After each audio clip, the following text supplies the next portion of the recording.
ओम नमः शिवाय। ओम नमो भगवते वासुदेवाय नमः। नमस्कार दोस्तों, आप सभी का आपके अपने यूट्यूब चैनल आसान राह में हार्दिक स्वागत है। दोस्तों, भाद्रपद मास के शुक्ल पक्ष की पूर्णिमा से पितृपक्ष यानी श्राद्ध प्रारंभ होता है और ये 15 दिनों तक चलता है। मतलब अश्विन मास की अमावस्या तक पितरों के लिए श्राद्ध कर्म किए जाते हैं, जिससे पितर तृप्त होकर आशीर्वाद प्रदान करते हैं। दोस्तों, अगर किसी स्त्री का श्राद्ध कर्म किया जाता है तो ब्राह्मणी को खाना खिलाकर साथ ही साड़ी और दक्षिणा देकर विदा किया जाता है। और इसे अगर किसी पुरुष का श्राद्ध कर्म किया जाता है तो ब्राह्मण को खाना खिलाएं, साथ ही गमछा या फिर धोती कुर्ता और दक्षिणा देकर उन्हें विदा करें। तो इससे हमारे जो पितर होते हैं प्रसन्न होते हैं और हमें आशीर्वाद प्रदान करते हैं। दोस्तों, पितृपक्ष यानी श्राद्ध कर्म ये महाभारत काल से चला आ रहा है। तो महाभारत काल में एक कथा वर्णित है जिसे मैं आपको अभी सुनाऊंगी।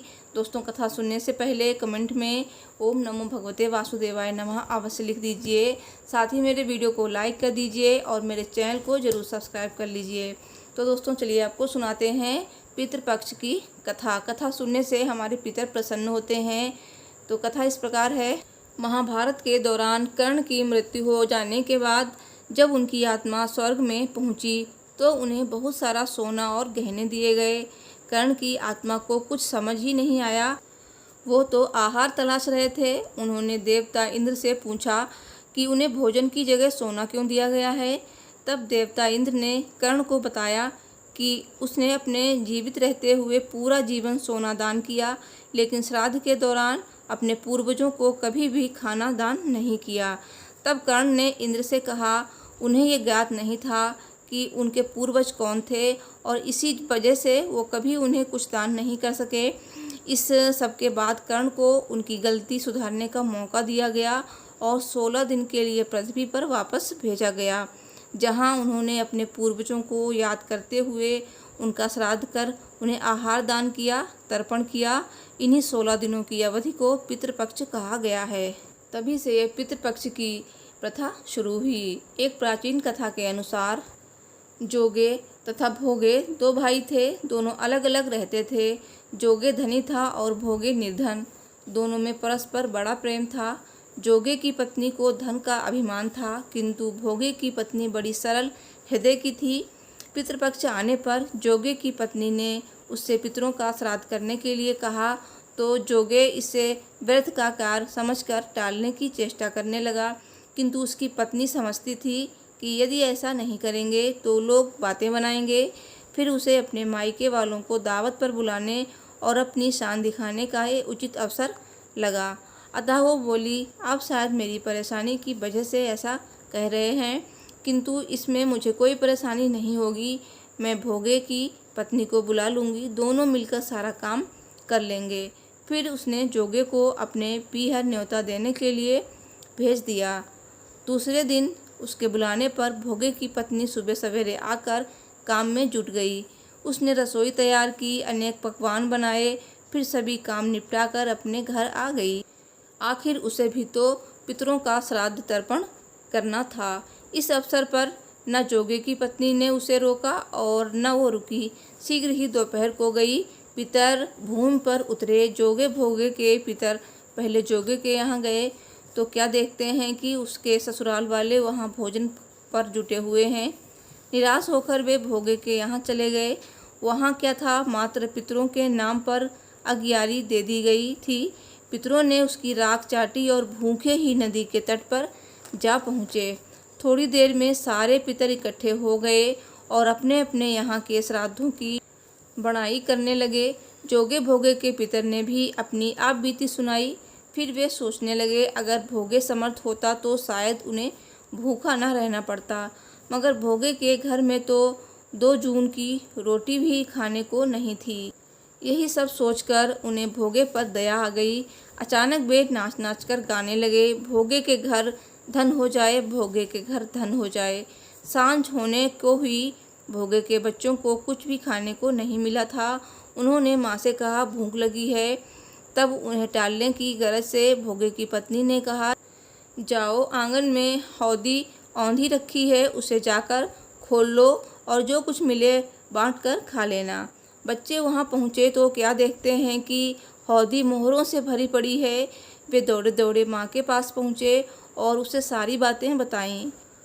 आंगन में आकर भोगे की पत्नी ने ये सब कुछ देखा तो वो भी हैरान रह गई। इस प्रकार भोगे भी धनी हो गया, मगर धन पाकर वो घमंडी नहीं हुआ। दूसरे साल का पितृपक्ष आया। श्राद्ध के लिए भोगे की स्त्री ने 56 प्रकार के भोजन बनाए। ब्राह्मणों को बुलाकर श्राद्ध किया, भोजन कराया, दक्षिणा दी। जेठ जेठानी को सोने चांदी के बर्तनों में भोजन कराया। इससे पितर बड़े प्रसन्न तथा तृप्त हुए। इस प्रकार जैसे पितर प्रसन्न होते हैं तो घर धन धान्य से भर देते हैं। इस प्रकार सुनते हैं वायु पुराण की ये कथा। वायु पुराण में प्राप्त एक आख्यान के अनुसार आर्यवर्त के पूर्वी क्षेत्र में कोलाहल नाम के पर्वत पर गय नामक असुर ने हजारों वर्ष तक घनघोर तपस्या की। उसकी तपस्या से प्रभावित होकर भगवान विष्णु ने ब्रह्मा जी को उसे वरदान देने के लिए कहा। ब्रह्मा जी सभी देवताओं के साथ गयासुर के पास पहुँचे। उन्होंने गयासुर से वर मांगने को कहा। गयासुर ने वर मांगा कि समस्त देवताओं, ऋषियों और मुनियों का सभी पुण्य उसे प्राप्त हो जाए, उसका शरीर देवताओं की तरह पवित्र हो जाए और लोग उसके दर्शन मात्र से पाप मुक्त हो जाएं। इस पर सभी देवताओं ने तथास्तु कह दिया। देवताओं के वरदान का परिणाम ये हुआ, जो भी उसके दर्शन करता वो पाप मुक्त होकर पवित्र हो जाता था। उस गयासुर के पास जाने वाला हर जीव स्वर्ग को जाने लगा। विधि के विधान को समाप्त होता देखकर ब्रह्मा जी भगवान विष्णु के आदेश पर गयासुर के पास गए। उन्होंने कहा, हे परम पुण्य गयासुर, मुझे ब्रह्म यज्ञ करना है और तुम्हारे समान पुण्य भूमि मुझे कहीं नहीं मिली, अतः तुम अपनी 20 कोस में व्याप्त शरीर को मुझे प्रदान कर दो। गयासुर ने यज्ञ के लिए ब्रह्मा जी को अपना शरीर दे दिया। जब ये यज्ञ प्रारंभ हुआ तो उसका शरीर हिलने लगा। ब्रह्मा जी ने नाभि प्रांत से उसे संतुलित किया तथा विष्णु जी ने हृदय पर विराजमान होकर अपनी गदा से गयासुर के कंपन को संतुलित किया। तभी से उस संपूर्ण 20 कोस के क्षेत्र का नाम गयासुर के नाम से विख्यात हुआ, जिसे गया के नाम से भी जाना जाता है। ब्रह्मा जी ने उस भूमि को श्राद्ध कर्म की भूमि घोषित किया। वहाँ तर्पण करने से पितरों की तृप्ति होती है। वायु पुराण में तो यहाँ तक उल्लेख मिलता है कि गया की ओर मुँह करके तर्पण करने मात्र से पितरों को मुक्ति हो जाती है। आज भी हिंदू धर्म में गया का काफ़ी महत्व है। जो भी गया में अपने पितरों को पिंडदान करता है उसके पितर तृप्त हो जाते हैं। गया में श्राद्ध कर्म करने से पितरों को वैकुंठ की प्राप्ति होती है। श्राद्ध पक्ष में कौओं का बड़ा ही महत्व है। श्राद्ध पक्ष में कौआ यदि आपके हाथों दिया गया भोजन ग्रहण कर ले तो ऐसा माना जाता है कि पितरों की कृपा आपके ऊपर है, पितर आपसे प्रसन्न हैं। इसके विपरीत यदि कौआ भोजन नहीं करने आए तो ये माना जाता है कि पितर आपसे विमुख हैं या नाराज हैं। कौओं को पितर का रूप माना जाता है और कौओं को पितरपक्ष में भगाना नहीं चाहिए। पितरपक्ष में कौओं को खाना खिलाने से खाना पितरों को मिलता है। इसी कारण यह है कि पुराणों में कौओं को देव पुत्र माना गया है। इंद्र के पुत्र जयंत ने भी सबसे पहले कौवे का रूप धारण किया था।